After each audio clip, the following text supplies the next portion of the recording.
People usually imagine a lifeless person as someone who has visibly fallen apart, someone isolated, emotionally broken, someone who is clearly struggling with life. But in reality, many people look completely functional from the outside while feeling strangely disconnected from their own existence. They wake up, go to work, reply to messages, scroll through content, finish responsibilities, make plans for the future, and repeat the same routines for years without ever feeling deeply connected to what they are doing. And after a while, that state starts feeling normal. People slowly adapt to repeating the same patterns so consistently that they stop noticing how emotionally distant they've become from their own life. That is what we are going to explore today. Not obvious suffering, but the quieter shift where existence becomes maintenance instead of experience. Welcome to the Glitch Cult, where we examine the patterns people normalize so deeply they stop noticing what those patterns are doing to them.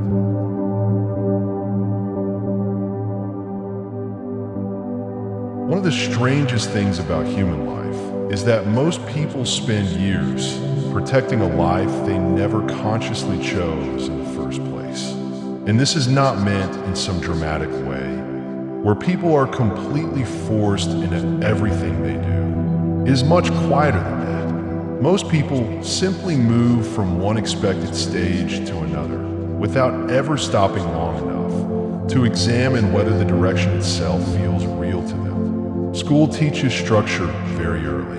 You're told where to go, what to study, what success looks like, how progress is measured, and eventually, what kind of future is considered respectable. Over time, people become extremely skilled at adapting to systems, expectations, routines, and responsibilities. But adaptation and conscious living are not the same thing. A person can become very efficient at maintaining a life, while remaining completely disconnected from why they're living it that way. And because this process happens slowly, it rarely feels alarming while it is happening. That is why so many people eventually wake up in their late 20s, 30s, or 40s with a strange feeling they cannot fully explain.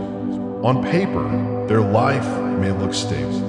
They may have responsibilities, routines, relationships, work, and structure. But internally, something feels distant. Not necessarily broken, just distant, as if they have been participating in life mechanically rather than personally. A major reason this happens is because familiarity starts feeling like identity.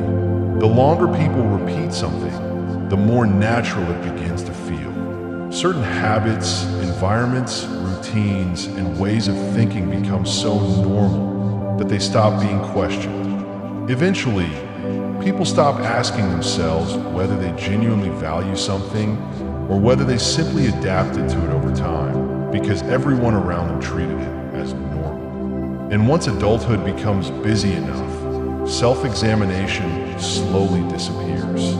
Survival tasks take priority. Other responsibilities increase. Stability becomes important. And little by little, the ability to reflect deeply on one's own direction starts fading into the background. What makes this even more complicated is that modern life rewards functionality more than awareness. If someone is productive, responsive, financially responsible, and socially acceptable, very few people question whether they actually feel connected to their own life. In fact, many people themselves stop questioning it because they assume that exhaustion, emotional flatness, or detachment are simply part of being an adult. Over time, they stop expecting life to feel engaging. They stop expecting curiosity. They stop expecting intensity, exploration, or deep involvement. Existing becomes maintenance. And this is where the real issue begins. Because when someone spends enough years operating on automatic patterns, they slowly lose contact with their own internal voice. decisions become reactive instead of intentional. Life becomes something to manage instead of something to experience consciously. And eventually, people can spend years chasing goals they never independently examined, protecting routines they never intentionally designed, and maintaining identities that were built more through repetition than through real self-understanding. The uncomfortable part is that many people never fully notice this transition while it's happening. They only notice small symptoms, a constant feeling of waiting, difficulty feeling emotionally present, a strange sense that time is moving quickly without leaving strong memories behind, the feeling that life is being processed rather than lived. And by that point, the automatic structure of life has usually become so established that questioning it feels disruptive, irresponsible, and unrealistic.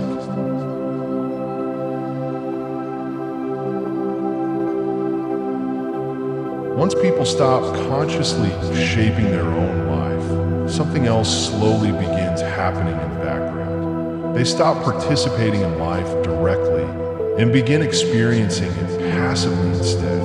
And this passive state is difficult to notice because modern society is filled with stimulation. People are constantly consuming information, entertainment, opinions, trends, updates, goals, distractions, and emotional reactions all day long. So from the outside, it appears as though everyone is deeply engaged with life. But consumption and participation are not the same thing. A person can spend an entire day mentally occupied while remaining emotionally absent from their own existence.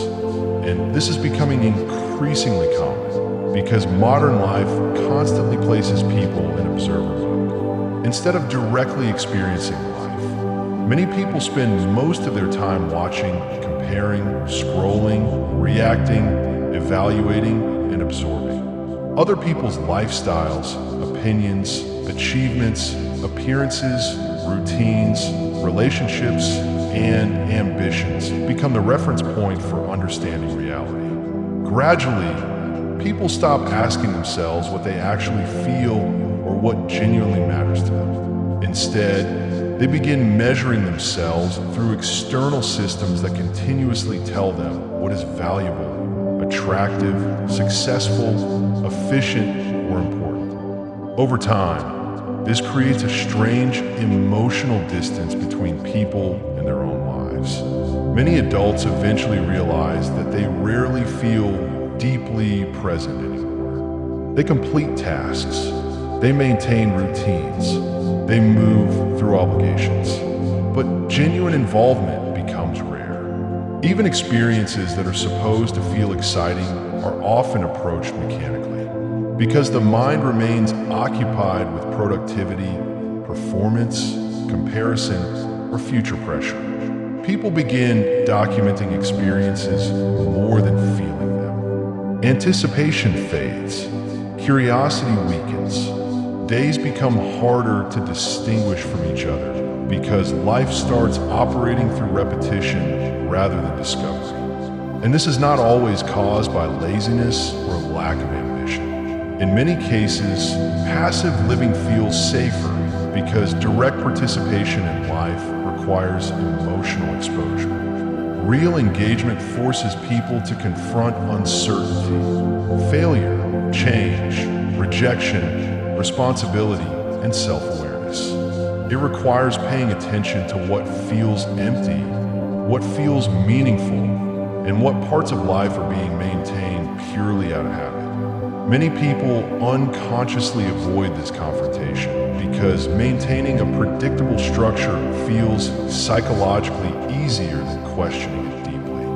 The result is that people slowly optimize life for stability while unintentionally removing many of the things that make life feel alive in the first place. Risk becomes something to avoid. Exploration becomes impractical. Reflection becomes uncomfortable. Emotional intensity becomes exhausting. And eventually, life becomes centered around preservation rather than experience. That's why many people reach a point where they're technically functioning but no longer feel deeply connected to their existence. Not because they failed, not because they gave up entirely, but because passive living slowly replaced conscious participation without them realizing it. And when that state continues for years, people can begin feeling like spectators inside their own life, watching time move forward while remaining emotionally distant from the experience of actually living it.